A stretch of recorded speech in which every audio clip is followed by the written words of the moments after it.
Hello student, today we are going to learn English grammar. आपण पाहत आहोत preposition वापर पाहिजे आपल्याला ऍट चा. ओके, प्रिपोजिशन ऍट पाहतोय. खूप जण कन्फ्युज होतात, त्यासाठी डिटेल मध्ये आपण ऍट पाहतोय. याचा लास्ट व्हिडिओ मध्ये मी सांगितलंय ऍट कुठे वापरायचं. अजून त्याचे भरपूर व्हिडिओ लेंथी होत होता म्हणून मी थोडासा नेक्स्ट व्हिडिओ केला. यामध्ये आपल्याला फ्रेजेस पण बघायचे ज्यामध्ये ऍट वापरले. मग हे फ्रेजेस सेम तसंच वापर लागतो. कुठे असतं गुड इन असतं, मग त्या ठिकाणी आपल्या लक्षात यायला पाहिजे की गुड इन नसतं. ह्यासाठी फ्रेजेस पण तुम्हाला थोडाफार माहिती पाहिजे. चला वेळ न घालवता पाहूया अजून कुठले नियम राहिले, कुठे कुठे ऍट वापरतोय. चला पाहूया. पहा, सेंटेन्स लिहिते एक, त्यावरून आपल्याला नियम समजेल. Use of at. He throw the stone at the car.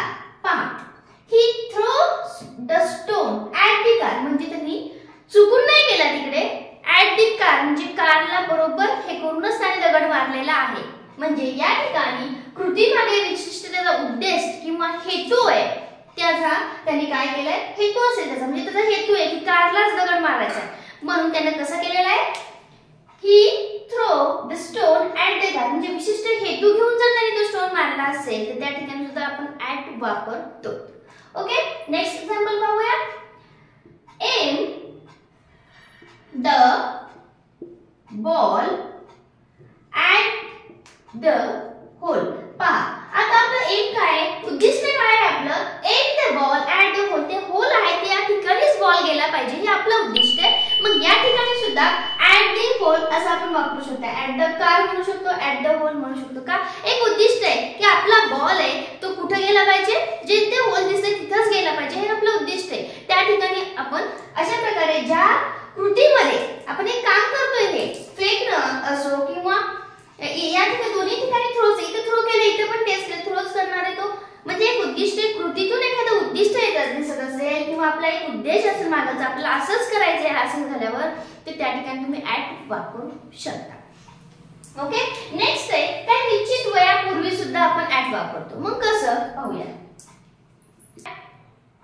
उद्दिष्ट, आपल्या कृतीतून उद्दिष्ट किंवा उद्देश दाखवायचं तेव्हा एक वापरतात. आणि अजून एक आहे यूज. ऍट वापरतो आपण एखाद्या वयापूर्वी किंवा एखाद्या वयाच्या वर्षापूर्वी किंवा वयाच्या पूर्वी असं या अर्थाने सुद्धा आपण ऍट वापरतो. मग कसं बघूया. He went to the USA. तो USA ला गेलाय कधी, ऍट 60 म्हणजे किती वर्ष वयापूर्वी गेलेला आहे तो, 60. याचा अर्थ असतो 16 वर्षापूर्वी, वयाच्या पूर्वी. 16 सांगते, मग वय किती होतं, 16. या अर्थाने सुद्धा म्हणजे एखाद्या निश्चित वयापूर्वी एखादं कार्य घडलं असेल त्याचा निश्चित टाइम सांगायचा असते, त्या सुद्धा वेळेस सुद्धा तुम्ही ऍट वापरू शकता. ओके, चला आता एक मेन पाहायचं आहे आपल्याला की त्यामध्ये फ्रेजेस पण असतात ऍटला धरून. ते फ्रेजेस असतात आणि त्याचं थोडंसं एक छोटंसं नियम पण. ओके, चला यासाठी व्हिडिओ एंड पर्यंत बघत चला, म्हणजे तुम्हाला हे छोटे छोटे फ्रेजेस जे आहेत त्या सुद्धा यूज होतात, त्याचा सुद्धा आपल्याला वापर होतोय हे पण पाहायला मिळेल. ओके, चला लाईक करून घ्या आणि फ्रेजेस पण शिकून घ्या. यामध्ये काय करायचं आपल्याला, आपल्याला सांगायचंय तो इंग्लिश मध्ये चांगला आहे, तो मॅथ मध्ये चांगला आहे किंवा त्याचं लेक्चर स्पीच चांगलं, त्याचं कॉन्फिडन्स चांगला आहे, म्हणजे कशात तरी तो गुड आहे बॅड आहे हे सांगायचं असेल आपल्याला, तेव्हा सुद्धा आपण ऍट वापरतो. मग पाहूया कसं. He is good at English. पहा, आपण काय म्हणतो नेहमी, इन इंग्लिश म्हणतो, पण त्या ठिकाणी इन न वापरता ऍट वापरले. बाय गुड इन होत नाही, गुड ऍट होतं.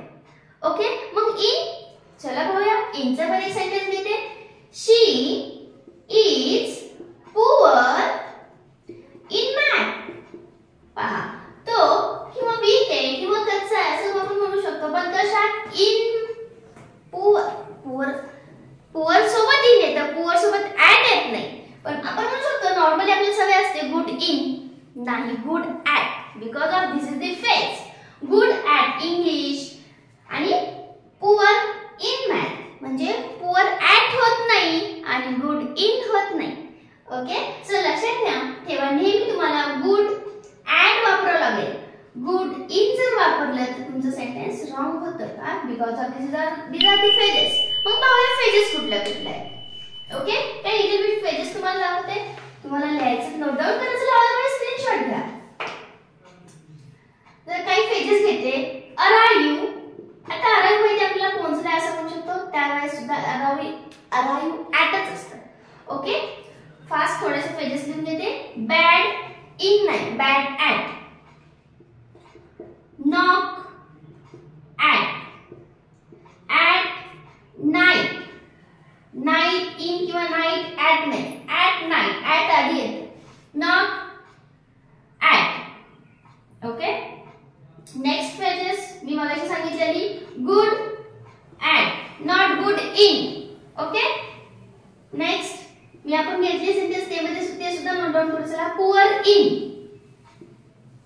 Smile at, again stare at, laugh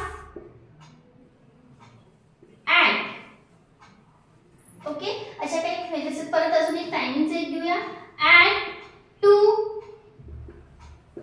AM.